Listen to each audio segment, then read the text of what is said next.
अभी अभी हम लोग सीखे हैं, क्या सीखे हैं? परमाणु भार। क्या निकालने का लूट सीखे हैं? परमाणु भार के भाई है अनुभार। परमाणु भार के भाई कौन है?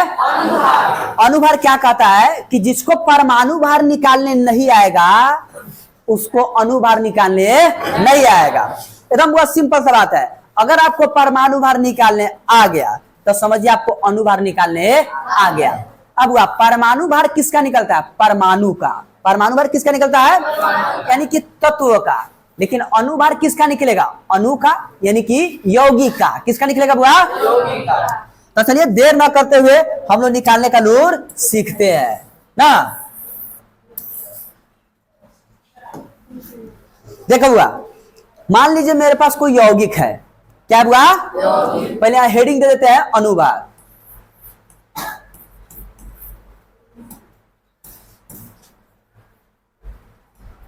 अनुभार। अनुभार किसका निकलेगा बुआ? अणु का। किसका निकलेगा? यानी कि यौगिक का। और यौगिक किसको कहते हैं? दो या दो से अधिक तत्व जब आपस में मिलते हैं और एक सूत्र का निर्माण करते हैं तब वो हमारा यौगिक कहलाता है। दो या दो से अधिक तत्व जब आपस में मिलेंगे और एक फॉर्मूला बना देंगे। क्या बना देंगे बुआ? एक फॉर्मूला बना देंगे। किसी भी चीज का एक फॉर्मूला बन जाएगा, वह फॉर्मूला हमारा यौगिक कहलाएगा बुआ। क्या कहलाएगा? उसी यौगिक का हम लोग अनुभार निकालेंगे। ठीक है बुआ? चलो तो देखो बुआ, मान लो मेरे पास कोई यौगिक है जिसका नाम है H2O। क्या नाम है बुआ? कोई यौगिक है जिसका नाम है H2O। यह यौगिक किसका सूत्र है? फॉर्मूला है तो जल का। पानी पीते हैं बुआ? हम सब आदमी पानी पीते ना है, तो उस पानी का रासायनिक फॉर्मूला या रासायनिक सूत्र का ये होता है H2O। क्या बुआ? H2O, हाइड्रोजन ऑक्साइड ना बुआ? क्या बुआ? इसका रासायनिक नाम क्या बुआ? Hydrogen oxide. क्या नाम है बुआ? इसका हम लोग अनुभार निकालेंगे। इसका क्या निकालेंगे? इसका हम लोग अनुभार निकालेंगे। ये देखो बुआ, एकदम सिंपल सा बात है। हाइड्रोजन कय गो? आई देखो ना, हाइड्रोजन कय गो? तो नीचे ऊपर देखिए ना रही है। हाइड्रोजन बुआ कय गो? ऑक्सीजन कय गो? देखो बुआ, हाइड्रोजन के बगल में कितना लिखल है? हाइड्रोजन 2 गो। ऑक्सीजन के बगल में कितना लिखल है? नहीं लिखल है। तो नहीं लिखल है तो एगो है का मतलब है ना बुआ? अब हमारा मुड़िया पर लिखा रहा है 2, हमारा अंदर कय गोरा? मतलब हम 2 गोरा लिखेंगे, एगो पंकज 2 गो पंकज ना बुआ। हमारा ऊपर कुछ ना लिखल है तो हम कय गोरा है? अभी हम कय गोरा दिखाई दे रहे हैं? देखिए बुआ, तो यौगिक का हम लोग अनुभार निकालेंगे ना बुआ। तो देखो हाइड्रोजन कय गो है?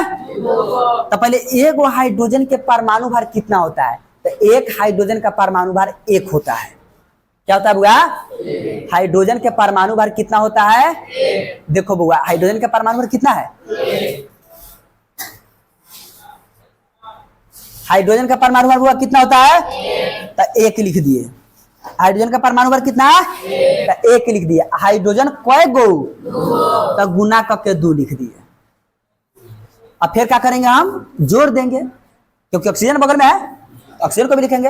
अब ऑक्सीजन के परमाणु भार, ऑक्सीजन O8, ऑक्सीजन का परमाणु भार देखो कितना आया? कितना है? 16। तो हम यहाँ लिख देंगे 16। अब वह दोनों को जोड़ देंगे, 2 एकम 2 और 16, 16 2 आए देखो ना, 16 का 2 को। अब इन्हें को ना करा 16 दूना 32। अब गुना थोड़ा ना है, देखो तो जोड़ नु है तो जोड़ दिए। 16 दूना 18, 16 2 18, 16 दूना 18 नहीं, 16 2। बता बुआ, जल का अनुभार कितना होगा?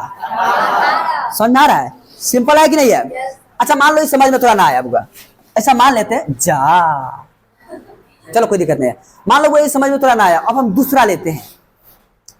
मान लीजिए वो मेरे पास ये है NH4। क्या हुआ? NH4। अब देखो बुआ, इसका परमाणु भार हमको अनुभार निकाला ना। आई देखो बुआ, नाइट्रोजन N7, तब वो नाइट्रोजन का परमाणु भार कितना होता है? तो देखो नाइट्रोजन N7, 7 है विषम संख्या। कहते बुआ आई अपवाद में था, 7 कथी में था, तो इस पे सम संख्या वाला फॉर्मूला लगाए थे, तो 7 दूना, इसका परमाणु भार 14 जोड़ देंगे। हाइड्रोजन का परमाणु भार कितना, 1, हाइड्रोजन का परमाणु भार कितना, तो 1 लिख दिया। हाइड्रोजन कय गो, तो गुना कर दिया 4 से। अब देखो 14 जोड़ 4 एकम 4 हो गया कितना, 18। समझ में आया? अच्छा सिंपल है कि ना बुआ? मान लो इतना समझ में ना आया, फिर से ऐसा समझ सकते हैं कि तोहर ब्रेन बहुत मतलब इंटेलिजेंट है, बहुत एक्सेस है, समझ में आ रहा होगा। और न भी आ रहा होगा तो कोई दिक्कत नहीं है। ये देखो बुआ, दूसरा लेते हैं। मान लो बुआ मेरे पास है ये वाला, क्या लिखा है बुआ, नमक खाते हैं, ओकरे बुआ ये फॉर्मूला है, नमक सोडियम क्लोराइड, क्या बुआ। तो अब देखो बुआ सोडियम क्लोराइड का हमको अनुभार निकालना है, क्या निकालना है, देखो सोडियम का परमाणु भार कितना होता है, 23। सोडियम का परमाणु संख्या 11, 11 है बुआ विषम संख्या, तो 11 दूना 22 1, तो इसका लिख दिया हम 23। अब फिर क्या करेंगे, जोड़ देंगे। क्लोरीन का, क्लोरीन अपवाद में था, इसमें 0.5 जोड़े थे, याद है, 17 दूना 34 35.5, तो हम यहाँ लिख दे बुआ 35.5। अभी दोनों को जोड़ देंगे। अब हम इसका परमाणु भार इसका परमाणु भार लिख कर जोड़ दे रहे हैं, हमारा अनुभार निकल गया।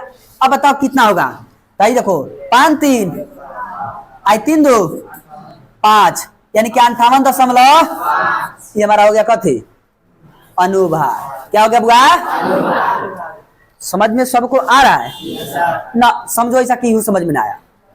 अब तक 3 गो तत्व वाला उठाते हैं, कै गो तत्व वाला का बुआ, जैसे ये देखो बुआ H2SO, किसको समझ में आया बुआ, पूछो, सबको आ रहा समझे बुआ?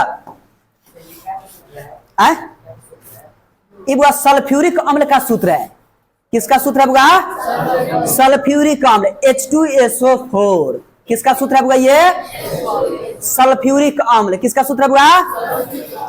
अब इसका हम लोग निकालेंगे अनुभार, क्या निकालेंगे बुआ, देखो हाइड्रोजन कै गो, हाइड्रोजन देखो कै गो, सल्फर कै गो, 1 गो, सल्फर कै गो, ऑक्सीजन कै गो, देखो ना ऑक्सीजन का बगल में 4 है, तो ऑक्सीजन 4 गो, सल्फर के बगल में कुछ नहीं था, सल्फर कै गो, 1 गो।